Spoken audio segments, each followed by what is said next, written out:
ఈరోజు గోబీ మంచూరియా చేసుకుందాము. ఆల్రెడీ వేడి నీళ్ళు పెట్టుకున్నాను. దీంట్లోకి 1 స్పూన్ సాల్ట్ వేసేసుకొని పెట్టుకుందాం. దీంట్లోనే మనం ముందుగా కట్ చేసి పెట్టుకున్న గోబీ కొంచెం వేడి నీళ్ళలోన ఒక 5 నిమిషాలు 10 నిమిషాలు ఉడికించాల్సిన అవసరం లేదు. ఒక 5 నిమిషాలు 10 నిమిషాలు వదిలేసి మరీ తీసుకుందాం.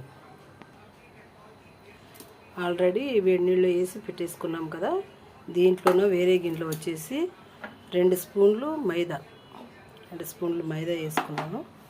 2 స్పూన్లు కార్న్ఫ్లోర్,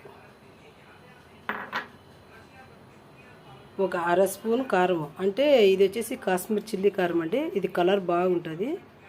ఇంకా 1/2 స్పూన్ చాలు. తగినంత సాల్ట్, కొద్దిగా పెప్పర్ పౌడర్.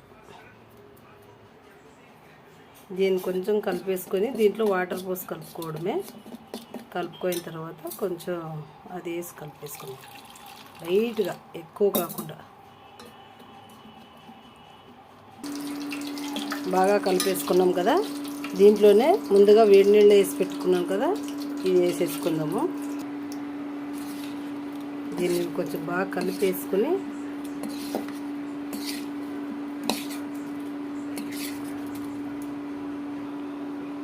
బాగా కలిపేసుకున్నాం కదా. ఆయిల్ పెట్టేసుకున్నాము. ఆయిల్ వేడెక్కింది. ఆయిల్ వేసేసుకోవడమే. వెనకనే తిప్పేసుకోకూడదు, కొంచెం వదిలేసి తిప్పేస్తే బాగుంటుంది. ఎందుకంటే మళ్ళీ అంతా అలాగే అంటుకోపోతుంది. ఇది బాగా డ్రై అవుతే కొంచెం బాగుంటుంది. బాగా డ్రై అయిపోయింది. ఇప్పుడు తీసేసుకుందాము. చూడండి, గోల్డెన్ కలర్ కాకుండా బాగా రెడ్ కలర్ వచ్చేసింది. ఎందుకంటే కాశ్మీర్ చిల్లీ కారం వేసుకున్నాం కదా, దానివల్ల. స్టవ్ పైన ఆయిల్ పెట్టేసుకున్నాను. దీంట్లోనే చిన్నగా తరిగిన వెల్లుల్లిపాయలు కొంచెం లైట్గా ఫ్రై అవుతే చాలు. లైట్గా ఫ్రై అయినాయి. దీంట్లోనే పచ్చిమిర్చి, ఆనియన్, కరివేపాకు అన్నీ వేసేసుకుంటాం. కొంచెం లైట్గా ఫ్రై అవుతే చాలు. కొంచెం ఉప్పు వేస్తాం, తగినంత సాల్ట్, కొద్దిగా కారం, కొంచెం చాలు.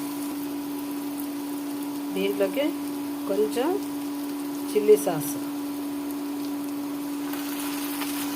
కొద్దిగా టమాటో సాస్, కొంచెం సోయా సాస్. కొంచెం ఫ్రై అవ్వాలి. అంతలోపల వచ్చేసి మనం 1 స్పూన్ కార్న్ఫ్లోర్ తీసుకున్నాము. దీంట్లో వాటర్ వేసి కలుపుకుందాం.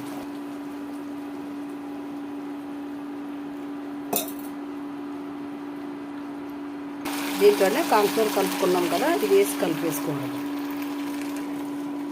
ఇది కొంచెం కలిసిపోతే బాగుంటుంది. దీంట్లోనే కొంచెం పెప్పర్ పౌడర్, చివరిగా కొత్తిమీర వేసేసుకున్నాము.